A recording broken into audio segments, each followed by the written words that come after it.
video isn't about what rig is best. It's about helping you decide if this entire category should be crossed off your list permanently.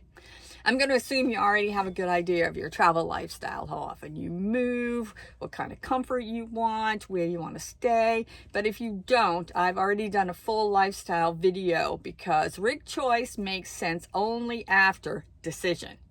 This video is about anything that you tow. In my humble opinion, I think this one has the biggest learning curve.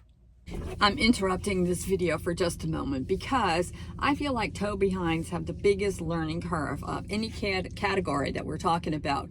So that's why I also filmed a separate conversation with someone who's lived this lifestyle long term, not to convince you, but to show you what it looks like when this category actually works. So once I post that video, I will come back and link it into this one. But before you decide and eliminate this category, be sure to watch that video. Well, first of all, you must be comfortable towing.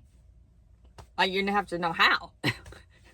You're gonna have a big learning curve for backing up, unless you already know how to do that. And I don't know, maybe you do. I remember years ago, I had to back up my horse trailer, and it took me a while to learn, and that was just a little short thing.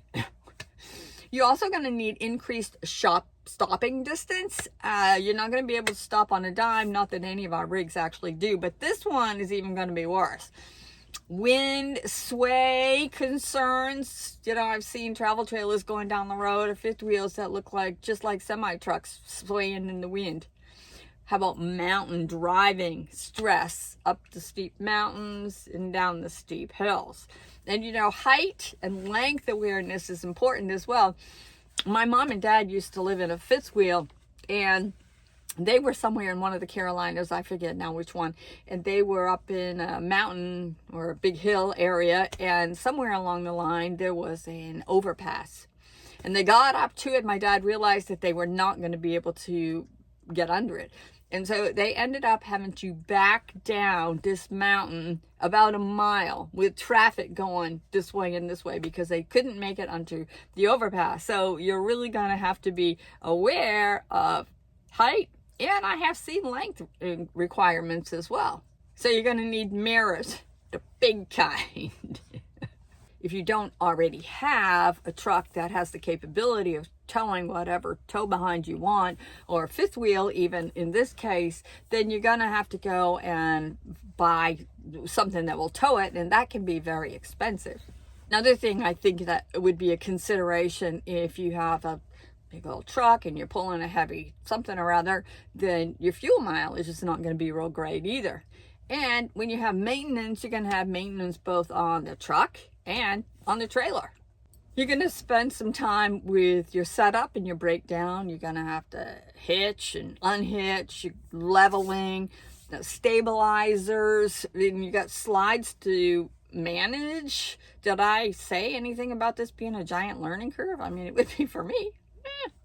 Hookups take time. Setup mistakes can cause damage. I mean, you have to be flat if you have slides, or they're off and they're going to be crooked and they're going to get damaged. I know I was talking to a guy that owns an RV place, and he said so many times he's had people come in and their slides aren't working, and that's only because they weren't level when they tried to put them out or bring them in.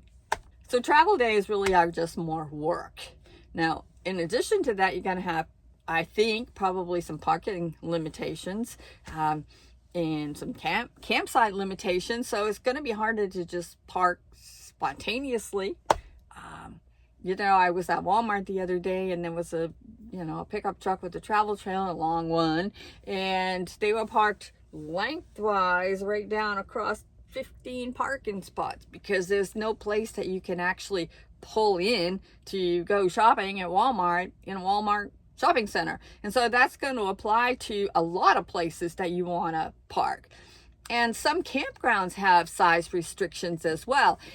So many feet is, long is all that you can do. And do you need a pull through, or can you just use a regular spot? And there are just a lot of boondocking spots as well, but you're going to need more room to turn around. And so it's really not ideal for a quick overnight stop. it's not real easy to run errands if you're pulling something that big. Now, if you're pulling a little teardrop, that's different, but it's still pulling something. If you're traveling and you have to pee, what do you have to do? I don't know. Can you get out and get in your fifth wheel or your travel trailer to go pee? I don't think so. Maybe. But so you're going to have to use public restrooms as well. Exploring anything is going to require disconnecting. There it is. You're going to have to leave it there. So planning becomes really necessary. And you know, driving the truck alone is going to feel very different than when you're towing. And don't forget that you're going to have to set up whether it's pouring rain, it's 100 degrees, or it's 20 below. And I'm hitching up in bad weather, I'm sure, is very unpleasant. And all your slides and your seals and all of those things are going to be exposed to the weather, can cause damage. And again, you know, that windy stuff, I keep thinking about that. So cold weather requires extra prep as well, and snow and mud. I mean, depending on where you are, if you're following 72, then you're probably not going to run into all of this stuff, but some of it you are. Depending on how big your rig is, that will depend on how many tires you have. And so tires are going to wear out pretty quickly. So you're going to have tires on your truck. If you have a big old dually, that's even more. And tires on your rig. So just tires can get expensive. So repairs will cost money even without the truck, but you're going to have repairs on both. I think this one is the one that kind of triggers to me a lot of security concerns. So if you want to go explore somewhere, or you want to just, you know, run and do a couple of errands, and you're unhooked, how do you feel about leaving it there and going and doing things and be gone for quite a few hours? I don't know. Are you worried about somebody stealing it? I'm sure that there are things that you can put on it so people can't just drive it away. But what about the theft of the things that have it in place so you can't just drive it away? I think some security measures are required on that. And I don't know. I think there's a lot of peace of mind that will be gone as well. So did I mention there's a big learning curve on this one? You know, you have to know how much you weigh, how much you're supposed to weigh, how much your tongue will hold, because, you know, and everything has to be weighed in on the inside and balanced, because if not, you're going to cause sway. Gear choices when you're going up or when you're going down, because you got something pushing you or you have something pulling you. I think there's a lot to that. Campsite costs can add up because you're not going to be able to stay in so many urban places. I mean, I've seen a lot of places. I've seen Walmarts and Cracker Barrels where pretty big rigs stay in there, but it's not going to be as easy as some other rigs that you could have to camp. And also remember that you're going to have insurance on both your truck and on your trailer or your fifth wheel or whatever it is that you're towing. Now, if you're not full-time, if you're just part-time, then depending on where you are, you're going to have some seasonal things to go along with that. You're going to have to winterize, put skirting on. There's some other maintenance things that are going to have to be in your mind and happen.